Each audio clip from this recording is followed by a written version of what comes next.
السلام علیکم ورحمۃ اللہ وبرکاتہ. اعوذ باللہ من الشیطان الرجیم. بسم اللہ الرحمن الرحیم. اذ قال الحواریون یا عیسی ابن مریم هل يستطيع ربك ان ينزل علينا مائدة من السماء قال اتقوا الله ان كنتم مؤمنين قالوا نريد أن نأكل منها وتطمئن قلوبنا ونعلم أن قد صدقتنا ونكون عليها من الشاهدين قال عيسى ابن مريم اللهم ربنا أنزل علينا مائدة من السماء تكون لنا عيدا لأولنا وآخرنا وآية منك وارزقنا وأنت خير الرازقين قال الله إني منزلها عليكم فمن يكفر بعد منكم فإني أعذبه عذابا لا أعذبه أحدا من العالمين. محترم سامعین کرام، سورۃ المائدہ سورہ نمبر 5 اور اسی سورت سے ابھی آپ کے سامنے آیت نمبر 112 113 114 115 یہ چند آیات آپ کے سامنے تلاوت کی گئی. سامعین کرام، ان آیتوں کے اندر سیدنا عیسیٰ علیہ السلام کے زمانے کا ایک واقعہ اور سیدنا عیسیٰ علیہ السلام پر ایمان لانے والے جو حواریین ہیں ان کا اور سیدنا عیسیٰ علیہ السلام کے درمیان کا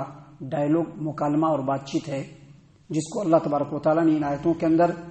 درمیان میں نازل فرمایا ہے. آپ کو یاد ہوگا کل جو درس ہم نے آپ کی خدمت میں پیش کیا تھا، اس درس میں اللہ تبارک و تعالیٰ نے قیامت کے دن اللہ تبارک و تعالیٰ اور عیسیٰ علیہ السلام کے درمیان جو گفتگو ہوئی تھی، جس میں یہ بتلایا تھا کہ اللہ تبارک و تعالیٰ نبیوں سے پوچھے گا اور خاص طور سے سیدنا عیسیٰ علیہ السلام سے بھی پوچھے گا کہ آپ نے جو لوگوں کے درمیان دعوت دی، لوگوں نے اس کا کیا ریئیکٹ کیا، اس کو کس طرح سے قبول کیا. تو یہ واقعہ ابھی چل رہا تھا اور پھر کل کے درس میں ان باتوں کو بیان کیا جائے گا. لیکن یہ درمیان میں جو آیات ابھی آپ کے سامنے پڑھی گئی ہیں، یہ سیدنا عیسیٰ علیہ السلام کے زمانے کا ایک واقعہ ہے، جس کو جملہ معترضہ کے طور پر، یعنی درمیان میں بریکٹ میں اللہ تبارک و تعالیٰ نے بعض نصیحتوں کے لیے نازل فرمایا ہے. دیکھیے اللہ تبارک و تعالیٰ نے فرمایا اذ قال الحواریون، اس وقت کو یاد کیجئے جب حواری لوگ، حواری کہتے ہیں جو سیدنا عیسیٰ علیہ السلام پر ایمان لانے والے، اس وقت کو یاد کیجئے جب حواری لوگوں نے عیسیٰ بن مریم سے کہا کہ هل يستطيع ربك ان ينزل علينا مائدة من السماء، کیا آپ کا رب ایسا کر سکتا ہے کہ ہمارے لیے آسمان سے دسترخوان نازل فرمائے. دسترخوان کا مطلب خوان نعمت.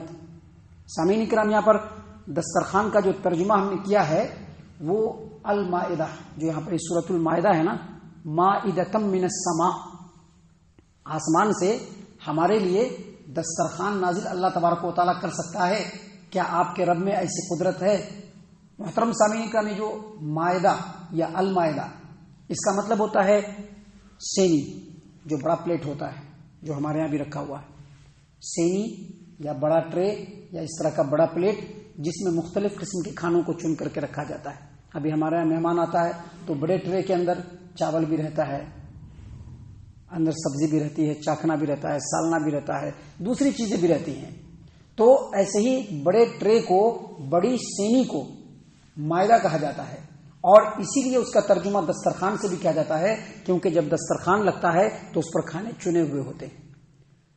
سیدنا عیسیٰ علیہ السلام کے اوپر ایمان لانے والے حواریین نے سیدنا عیسیٰ علیہ السلام کے سامنے یہ مطالبہ رکھا کہ کیا آپ کے رب میں یہ قدرت ہے کہ رب العالمین ہمارے اوپر تیار کیا ہوا کھانا نازل فرمائے. انہوں نے یہ جو مطالبہ کیا، یہ جو ڈیمانڈ کیا، اس کی 3 وجہ بتلائی ہیں آگے. پہلی وجہ یہ بتلائی کہ ہم لوگوں کو کھانا مل جائے. کیا مطلب یہ کہ ہم لوگ کام دھندوں سے آزاد ہو جائیں، ہم لوگوں کو کام کرنے کی فکر نہ ہو اور یکسو ہو کر کے اللہ تبارک و تعالیٰ کی عبادت کریں. اس لیے اللہ تبارک و تعالیٰ ہمارے لیے تیار کیا ہوا کھانا نازل فرمائے. دوسری وجہ ان لوگوں نے یہ بیان کی ہے کہ ہمارے دل اس بات سے مطمئن ہو جائیں کہ آپ جو کہتے ہیں کہ اللہ تبارک و تعالیٰ ہر چیز پر قدرت رکھتا ہے، تو ہمیں یہ معلوم ہو جائے، ہم اپنے آنکھوں سے دیکھیں کہ یقیناً اللہ تبارک و تعالیٰ ہر چیز کے اوپر قدرت رکھتا ہے، اور جیسا آپ کہہ رہے ہیں اللہ تبارک و تعالیٰ ویسے ہی ہے. اور تیسری وجہ ان لوگوں نے یہ بتلائی کہ اللہ تبارک و تعالیٰ جس دن ہم لوگوں کے اوپر خوان نعمت نازل کرے، دسترخوان نازل فرمائے، اس دن کو ہم اپنے لیے، اپنے اگلے اور پچھلے تمام لوگوں کے لیے عید کا دن، خوشی کا دن مقرر کر لیں۔ سامعین اکرام، جب لوگوں نے مطالبہ کیا، سب سے پہلے آپ دیکھیے یہ جو مطالبہ ہے اس سے ایک بات بالکل ثابت ہے کہ آج کل کے جو عیسائی لوگ ہیں جو یہ عقیدہ رکھتے ہیں کہ سیدنا عیسیٰ علیہ السلام یا تو اللہ ہیں یا اللہ کے بیٹے ہیں یا تین اللہ میں سے ایک اللہ ہے، یہ اس زمانے کے عیسائیوں کا عقیدہ نہیں تھا، کیونکہ حواریین نے کیا سوال کیا کہ کیا آپ کے رب کو یہ قدرت ہے کہ وہ ہمارے لیے آسمان سے دسترخوان نازل فرمائے؟ اگر وہ لوگ سیدنا عیسیٰ علیہ السلام کو اللہ سمجھتے یا اللہ کا بیٹا سمجھتے یا تین خداؤں میں سے خدا سمجھتے تو ان کا سوال کچھ دوسرا ہوتا۔ سوال کیا ہوتا کہ کیا آپ کو یہ قدرت ہے کہ آپ آسمان سے نازل فرما دیں؟ لیکن انہوں نے یہ سوال نہیں کیا، بلکہ یہ کہا کہ هل یستطیع ربک، کیا آپ کے رب کو یہ طاقت ہے، یہ قدرت ہے کہ وہ ہمارے لیے آسمان سے تیار کیا ہوا کھانا نازل فرمائے؟ تو جواب میں سیدنا عیسیٰ علیہ السلام نے کہا اتقوا اللہ ان کنتم مؤمنین، دیکھو تم لوگ ایمان لے آئے ہو، اب اللہ سے ڈرو، اللہ کو آزماؤ مت۔ جب اللہ پر ایمان لے آئے ہو تو اللہ کا تقوی اختیار کرو، اللہ تبارک و تعالیٰ کو آزماؤ مت، کہیں ایسا نہ ہو کہ یہ آزمانا خود تمہارے لیے بھاری پڑ جائے۔ محترم سامعین کرام، ان لوگوں نے اس کے جواب میں کہا کہ نرید ان ناکل منہا، ہم چاہتے ہیں کہ کھانا جب ہمارے لیے نازل ہو تو ہم کو معاش کی فکر نہ رہے، کام کرنے کی فکر نہ رہے، بالکل یکسو ہو کر کے ہم اس میں سے کھائے پیئیں بھی اور اللہ کی عبادت بھی کریں۔ اور دوسری وجہ انہوں نے کیا بتلائی؟ وَتَطْمَئِنُّ قُلُوبُنَا، اور ہمارے دل مطمئن ہو جائے۔ کس بات سے؟ کہ آپ سچ کہتے ہیں کہ ہمارا رب ہر چیز کے اوپر اختیار رکھتا ہے۔ وَنَكُونَ عَلَيْهَا مِنَ الشَّاهِدِينَ، اور ہم اپنے آنکھوں سے اس کو دیکھ لیں۔ سامعین کرام، جب ان لوگوں نے ضد کیا، سیدنا عیسیٰ علیہ السلام کے سمجھانے کے بعد بھی اپنے مطالبے اور ڈیمانڈ کے اوپر اڑے رہے، تو سیدنا عیسیٰ علیہ السلام نے اللہ سے دعا کیا۔ دیکھیے اگلی آیت کریمہ میں اللہ نے فرمایا قال عیسی ابن مریم، عیسیٰ بن مریم نے کہا اللہم ربنا، اے اللہ، اے ہمارے رب، انزل علینا مائدۃ من السماء، ہمارے اوپر آسمان سے خوان نعمت نازل فرما دیجئے۔ آگے فرمایا تکون لنا عیدا لاولینا وآخرنا وآیۃ منک، تاکہ وہ ہمارے اگلے اور پچھلوں کے لیے عید کا دن بن جائے اور وہ آپ کی طرف سے ایک نشانی بھی ہو جائے کہ یقیناً اللہ تبارک و تعالیٰ قادر مطلق ہے اور میں اللہ کا رسول ہوں، یہ آپ کی طرف سے ایک نشانی بن جائے۔ سامعین اکرام، اور پھر انہوں نے دعا کیا ورزقنا، اللہ ہم کو رزق عطا فرما، وانت خیر الرازقین، تو بہترین رزق عطا کرنے والا ہے۔ جب سیدنا عیسیٰ علیہ السلام نے بار بار ڈیمانڈ کرنے پر اللہ تبارک و تعالیٰ سے دعا فرمایا تو اللہ تبارک و تعالیٰ نے جواب میں کیا کہا؟ قال اللہ نے کہا انی منزلها علیکم، دسترخوان تو تمہارے اوپر نازل کیا جائے گا، تم لوگ کھانے کا دسترخوان چاہ رہے ہو تو دسترخوان تو نازل کیا جائے گا، لیکن فمن یکفر بعد منکم، اگر دسترخوان نازل ہونے کے بعد بھی تم میں سے کسی نے کفر کیا، ان میں سے کسی نے کفر کیا، تو فإنی اعذبہ عذابا لا اعذبہ احدا من العالمین، تو میں ان لوگوں کو ایسے عذاب سے دوچار کروں گا کہ دنیا میں ایسا عذاب کسی کو نہیں دیا گیا ہوگا۔ اس آیت کریمہ سے ایک اصول سمجھ میں آتا ہے کہ اگر نبی سے ڈیمانڈ کر لیا جائے کہ یہ معجزہ دکھلائیے تو ہم آپ پر ایمان لائیں گے، اس معجزے کے نازل ہونے کے بعد بھی اگر کوئی کفر کرتا ہے، ایمان نہیں لاتا ہے، تو اللہ تبارک و تعالیٰ اس کو ضرور عذاب میں مبتلا کرتا ہے۔ اس کی مثال ہے قوم سمود، جنہوں نے سیدنا صالح علیہ السلام سے مطالبہ کیا تھا۔ مطالبہ کیا کیا تھا کہ یہ جو پہاڑ ہے، چٹیل پہاڑ، بالکل چٹیل پہاڑ، پتھر والا پہاڑ ہوتا ہے جس پر کوئی سبزی نہیں ہوتی ہے، اس چٹیل پہاڑ پر سے ایسی اونٹنی کو اللہ تبارک و تعالیٰ بھیجے معجزہ کے طور پر، جو اونٹنی بالکل گابن ہو چکی ہو، یعنی جو بالکل حمل سے ہو، ایسا حمل کہ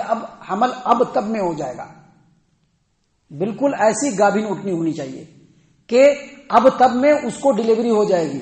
ایسی اونٹنی کو اللہ تبارک و تعالیٰ صحیح سلامت اس پہاڑ سے نازل کر کے دکھلائے تو ہم ان کے اوپر ایمان لائیں گے۔ اللہ تبارک و تعالیٰ نے نازل فرما دیا، اس اونٹنی کو بھیج دیا معجزہ کے طور پر، لیکن ان لوگوں نے ایمان نہیں لائے، وہ لوگ ایمان نہیں لائے اور انہوں نے اس اونٹنی کو قتل بھی کر دیا۔ تو اللہ تبارک و تعالیٰ نے اس کے بدلے میں ان لوگوں کو سخت ترین عذاب سے دوچار کیا۔ اسی بات کو اللہ نے یہاں پر بیان فرمایا ہے کہ ڈیمانڈ تو کر رہے ہیں کہ دسترخوان آسمان سے نازل ہو، اور ہم نے نازل کیا، تو پھر اس کے بعد جو بھی کفر کرے گا اللہ تبارک و تعالیٰ اس کو بدترین عذاب میں مبتلا کرے گا۔ اب یہاں سے اختلاف ہے کہ اللہ تبارک و تعالیٰ نے دسترخوان نازل فرمایا تھا یا نہیں فرمایا تھا۔ تو اس سلسلے میں جامع ترمذی کے اندر ابواب تفسیر القرآن باب ومن سورۃ المائدہ حدیث نمبر 3061 نمبر کی حدیث ہے۔ عمار بن یاسر رضی اللہ عنہ سے روایت کیا گیا ہے کہ رسول اللہ صلی اللہ علیہ وسلم نے فرمایا کہ دسترخوان نازل کیا گیا تھا، اس میں گوشت اور روٹی تھا، اور اللہ تبارک و تعالیٰ نے یہ حکم دیا تھا کہ اس میں سے کھانا ہے لیکن اس میں سے جمع نہیں کرنا ہے، اور کل کے لیے اسٹاک بھی نہیں کرنا ہے، اور اس میں خیانت بھی نہیں کرنی ہے، یعنی خیانت بھی نہیں کرنی ہے اور کل کے لیے اسٹاک بھی نہیں کرنا ہے۔ لیکن ان لوگوں نے خیانت بھی کیا اور کل کے لیے اسٹاک بھی کیا، تو اللہ تبارک و تعالیٰ نے ان کو بندر اور سور بنا دیا۔ یہ روایت میں آتا ہے، لیکن اس روایت کے بارے میں امام ترمذی کا کہنا ہے کہ یہ روایت نبی صلی اللہ علیہ وسلم سے ثابت نہیں ہے بلکہ صحابی رسول سے ثابت ہے، اور یہیں سے اختلاف شروع ہوا۔ کچھ اہل علم اور مفسرین کا کہنا ہے کہ جب اللہ تبارک و تعالیٰ نے یہ الٹیمیٹم دیا کہ دیکھو ہم تو دسترخوان نازل فرمائیں گے، لیکن اس کے بعد جو کفر کرے گا اس کو بہت سخت ترین عذاب سے دوچار کریں گے، تو حواریین جو ہے باز آ گئے اور کوئی دسترخوان نازل نہیں ہوا۔ اگر دسترخوان نازل ہوتا تو عیسائیوں کے ہاں ایک دن مقرر ہوتا، ان کی کتابوں میں اس کا تذکرہ ہوتا، ان کی تاریخوں میں اس کا تذکرہ ہوتا، بعض لوگوں کا یہ کہنا ہے۔ لیکن جمہور اہل علم اور مفسرین کا یہ کہنا ہے کہ اللہ نے کہا کہ میں نازل کرتا ہوں، اور اس طرح کی موقوف روایت موجود ہے تو اللہ نے نازل کیا تھا، اور ان لوگوں نے جب کفر کیا تو اللہ تعالیٰ نے ان کو بندر بنا دیا، سور بنا دیا۔ سامعین کرام، اس سلسلے میں حافظ ابو جعفر ابن جریر طبری رحمہ اللہ نے ایک روایت نقل کی ہے عبداللہ بن عمرو بن عاص رضی اللہ عنہما کی کہ قیامت کے دن 3 لوگوں کو سخت ترین عذاب ہوگا، ایک منافقین کو، دوسرا یہی جن کو دسترخوان نازل کیا گیا، اور تیسرا فرعون کے ساتھیوں کو۔ تو بہرحال جو بھی ہو، لیکن اللہ تبارک و تعالیٰ نے یہ باتیں ہم لوگوں کے نصیحت کے لیے نازل فرمائی ہے کہ ہم لوگوں کو اللہ تبارک و تعالیٰ کا احترام کرنا چاہیے، اللہ تبارک و تعالیٰ کی تعظیم کرنی چاہیے، اللہ تبارک و تعالیٰ کو قادر مطلق سمجھنا چاہیے، اور یہ سمجھنا چاہیے کہ اللہ تبارک و تعالیٰ ہماری ہر ضرورت کو پورا کرنے پر قادر ہے، اور اللہ تبارک و تعالیٰ سے اگر کچھ مانگنا چاہیے تو اس کا مکمل احتیاط اور احترام کرتے ہوئے جو اللہ تبارک و تعالیٰ کے شایع نشان ہے اس طرح سے مانگنا چاہیے، بالکل وہی چیزیں مانگنی چاہیے جو ہمارے شایع نشان ہے، اور اس طرح سے مانگنا چاہیے جس طرح سے نبی اکرم صلی اللہ علیہ وسلم نے مانگنے کا طریقہ بتلایا ہے۔ ہم اللہ سے دعا کرتے ہیں کہ اللہ تعالی ہم تمام کو ان تمام باتوں کے اوپر خوب غور و فکر اور تدبر کرنے کے ساتھ ساتھ ان باتوں کے اوپر عمل کرنے کی بھی توفیق عنایت فرمائے، آمین۔ اللہ تعالی ہم تمام کو صحیح معنوں میں پکا سچا مومن مسلمان بنائے، اللہ اور اس کے رسول صلی اللہ علیہ وسلم کی اطاعت و فرما برداری کرنے والا بنائے، صحابہ کرام رضی اللہ عنہم کے طریقے پر چلنے والا بنائے، جنت الفردوس میں جگہ عطا فرمائے۔ اے اللہ ہم تمام کو جہنم سے پناہ دے، اے رب العالمین ہم تمام کو جہنم سے پناہ دے، اے مالک الملک ہم تمام کو جہنم سے پناہ دے، آمین یا رب العالمین۔ وما علینا الا الذي نزل الفرقان على عبده ليكون للعالمين نذيرا